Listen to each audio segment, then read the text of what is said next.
he brought a different. If you notice, nobody started making sounds till he did it.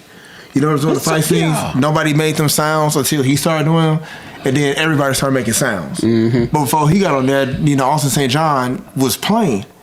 He didn't do a lot. He was just, all right, Morphin time. And then he'd do what he do. He'd get beat up. They called him Megazord into the show. But Tommy got on there. Tommy made all type of sounds. He had his own theme music. When Bro came on scene, they always needed him help no matter what. They Tommy, we need you now. And I'm on the way. Well, you know what I'm saying? So you're saying it can't survive without him? It wouldn't have survived without him. Ain't no couldn't. It wasn't. The show, that's why they had to do the Green Ranger. It took a week long. They had to do something. They didn't have a choice. And maybe they was going through contract issues too around that time. Maybe they weren't getting paid a lot. Yeah, I thought they were getting paid like regular workers. Yeah, they weren't getting paid nothing. And when they all asked for a raise, it was like, well, new people. Yeah, basically. Saban was like, we going to get new people. Yeah. But they paid Tommy though. Yeah.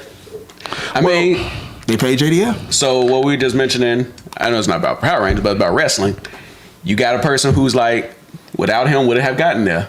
And that's the person who we don't like, Yeah, but then that means he's the skeleton of Power Rangers, and if he leaves, it falls apart. But Power Rangers didn't fall apart when he left. It actually got better because technically, according to the fan ratings and the data, RPM, Power Rangers in Space. Crazy. Power Rangers in Space, RPM, SPD, those are the highest ranking storytelling Power Rangers ever. And that's because of because they was filmed I think in Australia instead of overseas. I think a lot of the shows are filmed in Australia, and like certain shows, even Dino Thunder was a good one. Still, I'm not sure what the rating. Dino Thunder was good. SPD.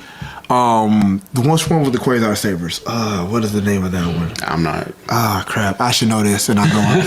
But the one with the Quasar Sabers was a really, really good one. Some of them did tank, though. I thought RPM was one of the ones that were horrible because it didn't make any sense personally. And then you had the Mystic Force was another trash. Yeah, I got the whole list here. You got Power Rangers. Lost Galaxy. There you go. That's the name. You got and Power Rangers Lost Galaxy was after space. Yeah. Then you had Turbo. Then you had Zeo, Wild Force, Dino Thunder. Then you got all the other stuff that was in between those, like the Alien Rangers, the Ninja Rangers. It's a lot of stuff. Even when they became kids, but I just want to throw this out there.